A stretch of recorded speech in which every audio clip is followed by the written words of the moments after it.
Two trains A and B are moving in the same direction.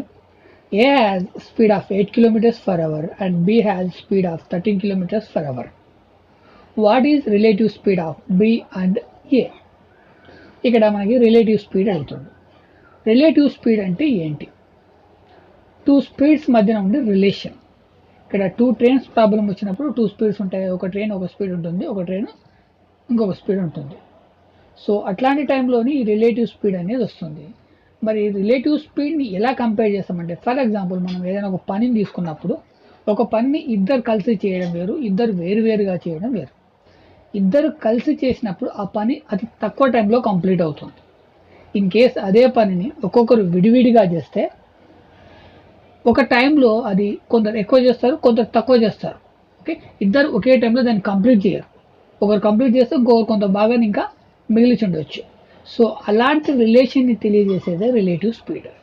ఇక్కడ relative speed విషయానికి వచ్చేటప్పటికి ఇక్కడ two trains moving same direction, ఒకే డైరెక్షన్లో వెళ్తున్నాయి, ఒకే సైడ్ వెళ్తున్నాయి. ఒక ప్లేస్ నుంచి ఇంకొక డెస్టినేషన్కి ఒకే రూట్లో టూ ట్రైన్స్ వెళ్తున్నాయి. కానీ ఇక్కడ వచ్చేటప్పటికి ట్రైన్ స్పీడ్ అనేది డిఫరెంట్ ఉంది. ఒకటి 13 కిలోమీటర్స్ ఉంది, ఒకటి 8 కిలోమీటర్స్ ఉంది. ఇట్లాంటప్పుడు ఏమవుతుంది, ఇది 1 అవర్కి కాబట్టి 1 అవర్ తర్వాత వాటి ప్లేసెస్ చూసినట్టయితే ఒకటి 13 కిలోమీటర్స్ దూరంలో ఉంటుంది, ఒకటి 8 కిలోమీటర్స్ దూరంలో ఉంటుంది. మనం ఇక్కడ కంపేర్ చేయాల్సింది ఏంటి అంటే రెండు ట్రైన్ల మధ్య ఉన్న డిస్టెన్స్. 1 అవర్లో రెండు ట్రైన్ల మధ్య ఉన్న డిస్టెన్స్ ఎంత అంటే 5 కిలోమీటర్స్. ఆ 5 కిలోమీటర్స్ మనం ఎలా ఫైండ్ అవుట్ చేస్తున్నాము? ఎక్కువ స్పీడ్లోంచి తక్కువ స్పీడ్ మైనస్ చేసి క్యాల్కులేషన్ చేస్తున్నాం. అంటే ఇక్కడ టూ ట్రైన్స్ సేమ్ డైరెక్షన్లో ఉన్నప్పుడు ఎక్కువ స్పీడ్లోంచి తక్కువ స్పీడ్ అనేది మైనస్ చేయాలి. అప్పుడు వాటి మధ్యన ఉన్న రిలేటివ్ స్పీడ్, ఆ డిస్టెన్స్ ఎంత అనేది మనకు తెలుస్తుంది. సో మనం ఇక్కడ గుర్తుపెట్టుకోవాల్సింది ఏంటి అంటే రిలేటివ్ స్పీడ్ కనుక్కోవడానికి సేమ్ డైరెక్షన్లో ఉన్నప్పుడు speed of train B minus speed of train A. ఇక్కడ బి ఎందుకు తీసుకున్నానంటే బి స్పీడ్ వచ్చేసి 13 కిలోమీటర్స్, ఏ స్పీడ్ వచ్చేసేసి 8 కిలోమీటర్స్. అందుకోసమే ఎక్కువ స్పీడ్లోంచి తక్కువ స్పీడ్ అనేది మైనస్ చేశాను. మనకి అప్పుడు ఆన్సర్ ఎంత వస్తుందంటే 5 కిలోమీటర్స్ వస్తుంది. So this is answer. In case relative speed అనేది ఇన్ ఆపోజిట్ డైరెక్షన్లో టూ ట్రైన్స్ ఆపోజిట్ డైరెక్షన్లో వచ్చినప్పుడు చేంజ్ అవుతుంది. ఇక్కడ టూ ట్రైన్స్ అనేది ఒకే ఈచ్ సేమ్ డైరెక్షన్లో ఉన్నాయి. ఇన్ కేస్ టూ ట్రైన్స్ కూడా ఆపోజిట్ డైరెక్షన్లో ఉంటే, ఫర్ ఎగ్జాంపుల్ ఒక స్టేషన్ దగ్గర టూ ట్రైన్స్ మీట్ అయిన తర్వాత ఒక ట్రైన్ లెఫ్ట్ వెళ్తుంది, ఒక ట్రైన్ రైట్ వెళ్తుంది. అట్లాంటప్పుడు 1 అవర్ తర్వాత టూ ట్రైన్స్ ఎక్కడ ఉంటాయి? ఇక్కడ ఏమవుతుందంటే 13 + 8 21 కిలోమీటర్స్ డిస్టెన్స్లో రెండు ఉంటాయి. ఆఫ్టర్ 1 అవర్ తర్వాత టూ ట్రైన్స్ మూవ్ అయిన తర్వాత ఆఫ్టర్ 1 అవర్కి మనము ఆ ట్రైన్స్ ఎక్కడున్నాయా అని చూసినట్టయితే ఆ రెండింటి మధ్యన ఎంత డిఫరెంట్ ఉంటుందంటే 21 కిలోమీటర్స్ డిఫరెంట్ ఉంటుంది. ఇంతకుముందు మనము సేమ్ డైరెక్షన్లో ఉన్నప్పుడు ఓన్లీ 5 కిలోమీటర్స్ మాత్రమే ఉంది 1 అవర్ తర్వాత. ఇక్కడ ఏమవుతుందంటే 21 కిలోమీటర్స్ డిఫరెంట్ ఉంటుంది. అంటే ఇక్కడ ఏం చేస్తున్నాం మనము, ఈ స్పీడ్స్ అనేది అడిషన్ చేస్తున్నాము. అంటే ఇక్కడ మనకి ఒకటి గుర్తుపెట్టుకోవాలి, ఆపోజిట్ డైరెక్షన్లో ఉన్నప్పుడు టూ ట్రైన్స్ ఆపోజిట్ డైరెక్షన్లో ఉన్నప్పుడు వాటి యొక్క స్పీడ్స్ని అడిషన్ చేయాలి. ఇక్కడ అడిషన్ ఎందుకు చేస్తున్నాం అంటే ఒక డెస్టినేషన్ని, ఇక్కడ 21 కిలోమీటర్స్ డెస్టినేషన్, ఆ డెస్టినేషన్ని టూ ట్రైన్స్ కలిసి 1 అవర్లో కంప్లీట్ చేస్తున్నాయి.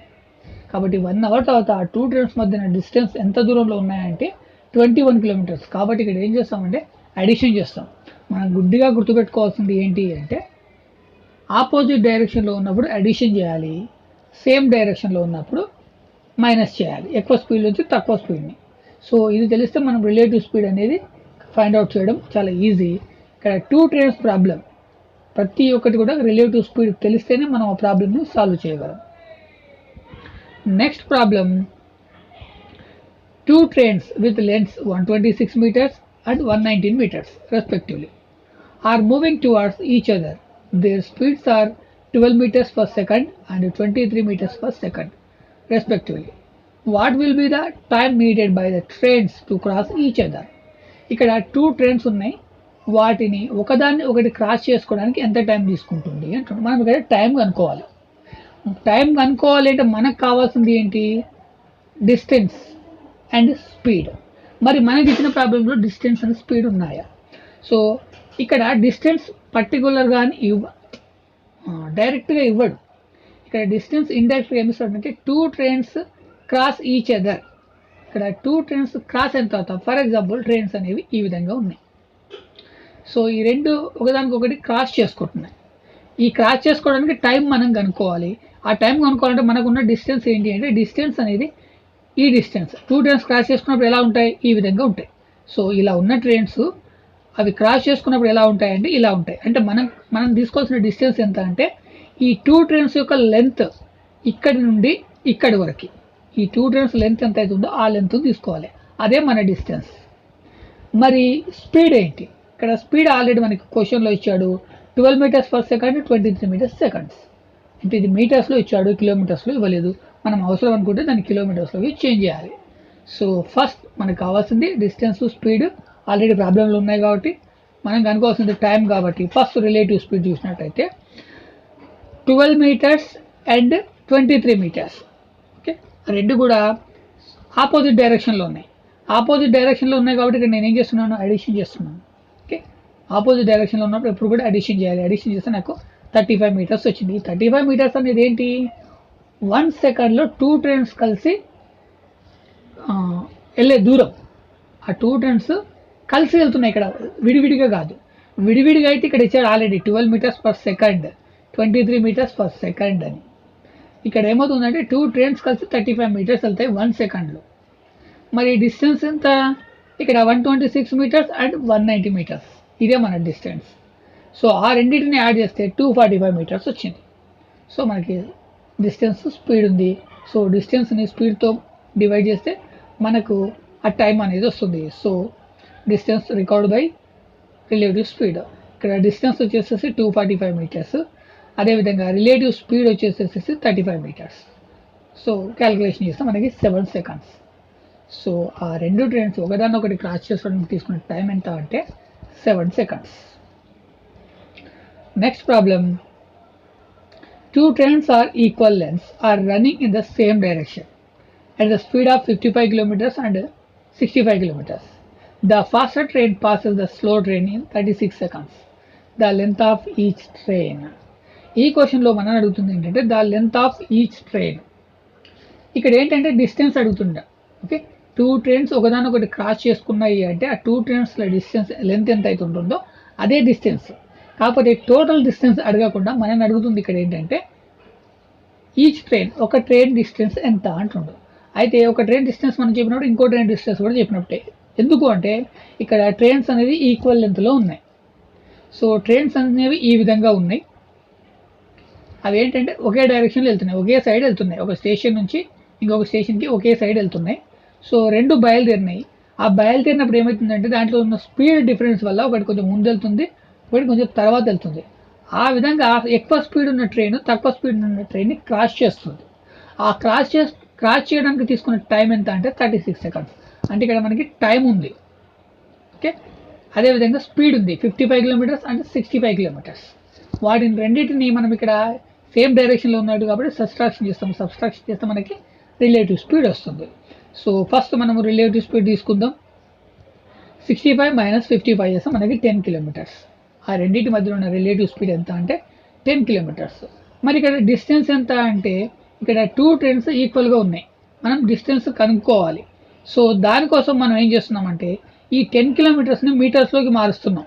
ఓకే, మీటర్లోకి మార్చాలి అంటే 5/8తో మల్టిప్లికేషన్ చేయాలి.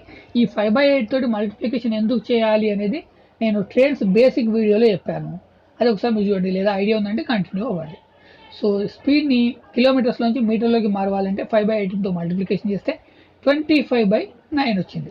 అంటే ఇక్కడ ఏంటంటే 25 అనేది మీటర్, 9 అనేది సెకండ్స్. అంటే ఇది 25 మీటర్స్ని మూవ్ అవ్వడానికి 9 సెకండ్స్ తీసుకుంటుంది. 2 ట్రైన్స్ కలిసి. ఇక్కడ 2 ట్రైన్స్ కలిసేనా కాదు, ఇక్కడ ఎక్కువ స్పీడ్ ఉన్న ట్రైన్. ఇక్కడ 2 ట్రైన్స్ కాదు, ఇది గుర్తుపెట్టుకోవాలి. ఇక్కడ ఏంటంటే ఆల్రెడీ ఒక ట్రైన్ ఒక తక్కువ స్పీడ్ అనేది మైనస్ చేస్తాం, మిగిలిందే మనకు 10 కిలోమీటర్స్. ఈ 10 కిలోమీటర్స్ని కంపేర్ చేస్తున్నాం. ఈ 10 కిలోమీటర్స్ ఏంటి, ఎక్కువ స్పీడ్ ఉన్న ట్రైన్. అది అంటే స్లోగా ఉన్న ట్రైన్ స్పీడ్తో పాటు ఇంకా 9 సెకండ్స్లో 25 మీటర్స్ ఇంకా ముందుకు ఎక్స్ట్రా వెళ్తుంది.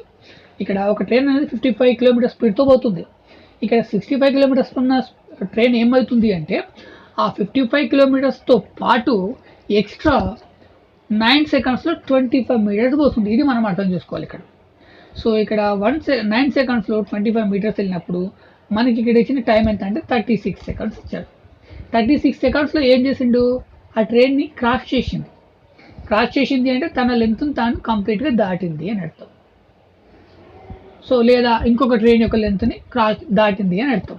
అంటే ఇక్కడ ఏమవుతుంది, 25 మీటర్స్ 9 సెకండ్స్లో వెళ్తే మరి 36 సెకండ్స్లో ఎంత దూరం వెళ్తుంది. దీన్ని మనం క్రాస్ మల్టిప్లికేషన్ చేయాలి. సో అలా క్రాస్ మల్టిప్లికేషన్ చేస్తే 36 × 25/9 మనకు వచ్చేది 100 మీటర్స్. అంటే ఇక్కడ ఏమవుతుంది, 36 సెకండ్స్లో ఈ ఎక్కువ స్పీడ్ ఉన్న ట్రైన్ ఎంత మూవ్ అవుతుంది, 100 మీటర్స్ ఎక్కువ మూవ్ అవుతుంది. అంటే అది 100 మీటర్స్ మూవ్ అయిందంటే అది ఇంకొక ట్రైన్ని క్రాస్ చేసింది అని అర్థం. మనకు ఆల్రెడీ ప్రాబ్లంలో ఇచ్చాడు 36 సెకండ్స్లో ఇంకొక ట్రైన్ని క్రాస్ చేసింది అని. మరి 36 సెకండ్స్లో ఇది ఎంత దూరం వెళ్ళింది, 100 మీటర్స్ వెళ్ళింది. కాబట్టి అది క్రాస్ చేసిందంటే తన లెంత్ను మొత్తం కంప్లీట్గా క్రాస్ చేసినట్టు. కాబట్టి ఇక్కడ ట్రైన్ యొక్క లెంత్ ఎంత అంటే 100 మీటర్స్. కాబట్టి option C is the correct answer.